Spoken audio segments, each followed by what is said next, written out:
Muchas gracias, colega y presidenta, de facto. Un cordial saludo a David y a todos los colegas que nos acompañan, por supuesto, a los invitados.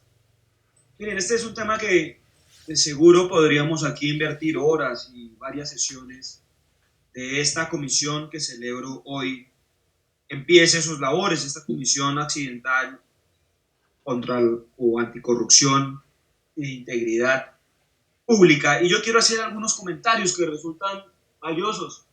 No se me huele, secretario, venga, que en un minuto le cuento un par de cosas que resultan interesantes para todos.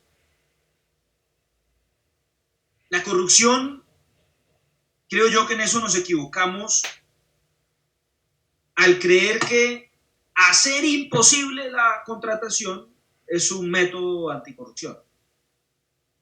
Complejizar la contratación es una medida anticorrupción.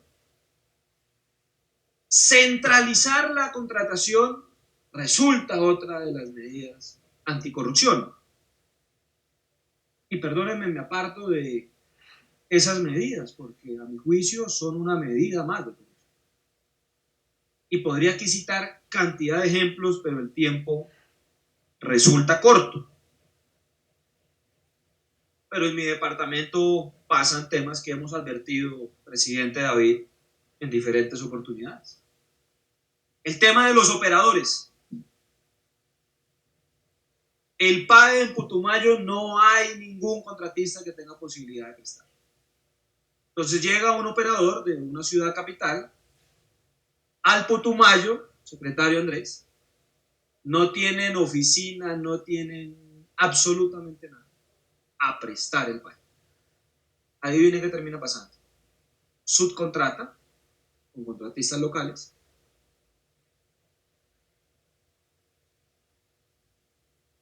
Y lo que hemos advertido aquí es que al final ni les pagan a los contratistas locales. De eso hay al menos 2 o 3 PAEs con la misma realidad. ¿Acaso eso no es corrupción? Lo que ocurre con el transporte escolar. La misma historia. Copiar y pegar. Un contratista de una ciudad capital con 0 vehículos en territorio es el operador del transporte escolar. Y llega a subcontratar a los pequeños contratistas y a las empresas de transporte. Y en varias oportunidades ocurre lo mismo, tampoco les pagan. Pero vamos a otro tema, secretario. No es propio del ICBF, ni es propio de educación y demás. También ocurre en las empresas. Empresas como Ecopetrol. Tienen unos pliegos a tal nivel que 1 o 2 contratistas logran ganarse. ¿Y qué terminan haciendo, colega Parrado? Subcontratando al contratista local para que preste el servicio, que es limpiar el tubo, soldar el tubo, mantenimiento y demás. Y ya nos ha pasado en territorio que ese megacontratista tampoco paga. Entonces, por eso tengo tanta roncha con medidas como la de ayer, colega Cáter, porque es que los ejemplos están aquí. Y hay otro tema con el que quiero cerrar, y es el siguiente. Y permítame una invitación a los diferentes sectores políticos.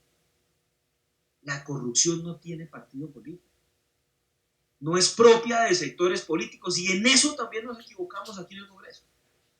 Al creer que porque es de aquí o de allá, en ese sector está la corrupción y los otros gozan como de una suerte de un manto de inmunidad, digamos, o de superioridad moral o cosa parecida. Ese es otro error.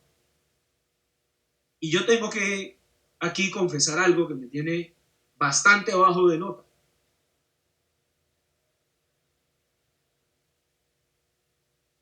Mocoa cumple este 31 de marzo, secretario Andrés, colega David.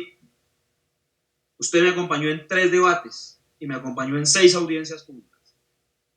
Y yo entiendo que el gobierno pasado poco me quisiera. Yo lo entiendo. Vale.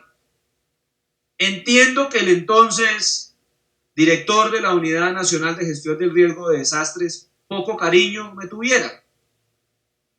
Habían algunos méritos aquí en el Congreso para merecer tan poco cariño y tan poca atención. Pero que este gobierno no le pare bolas a Mocoa, así que me tiene a mí bastante bajo.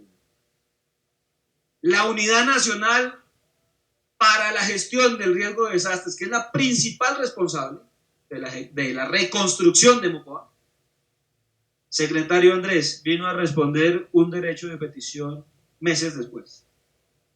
¿Y saben qué respondió? No respondió nada. Nada.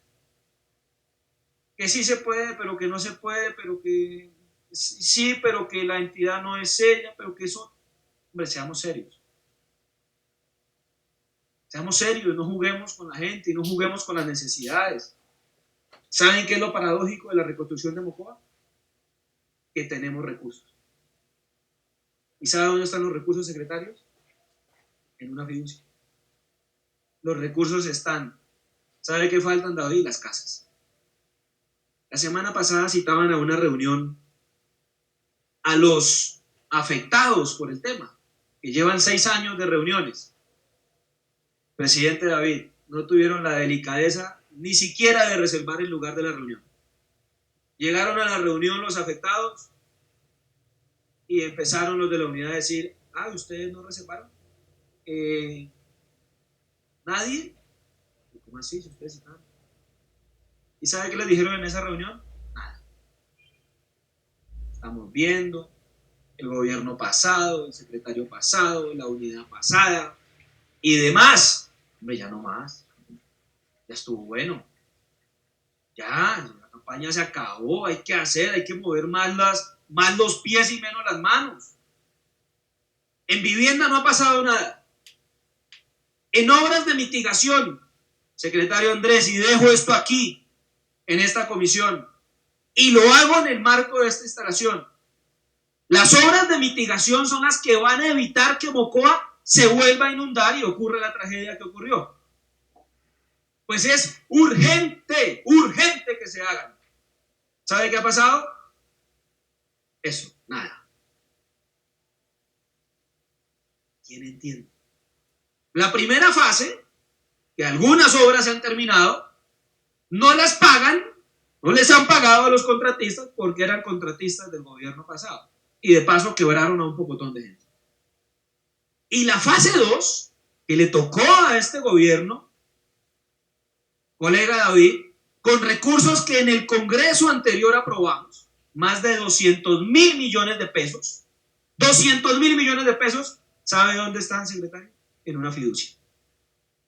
Y están contratados, pero no tienen interventor. Por ende, no hay acta de inicio. Hombre, es lo urgente. Es lo urgente. Si no hay obras de mitigación en la parte media y en la parte alta de Mocoa, pues nos podríamos volver a inundar y registrar una tragedia como la que todo el país y el mundo conoce. Tampoco ha pasado nada.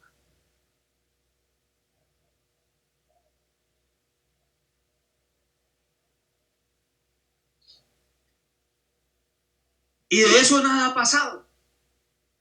Y cierro con uno más. Aquí ejemplos tengo, plaza de mercado, tengo otros temas. Establecimiento penitenciario y carcelario. Van a cumplir 6 años, más de cerca de 500 internos que fueron reubicados a diferentes cárceles del país. Mire usted la paradoja. Por un alto riesgo se evacúan de ese establecimiento penitenciario y carcelario. Y lo cierran. Entendemos, el IMPEC lo cierra. Hoy están en diferentes ciudades del país. Un desarraigo familiar sin cálculo alguno. Tenemos de esto sentencia judicial que nos obliga a hacer algo. No hemos hecho nada. Y súmele a esto que hoy, en lugar de reclusión, el que se evacuó por riesgos, por prevenir y evitar, que está más o menos a 100 metros del río, funciona en una casa, que por supuesto no se pensó para un establecimiento penitenciario y carcelario, pero esa casa, colega Catherine, está justo al lado de un río.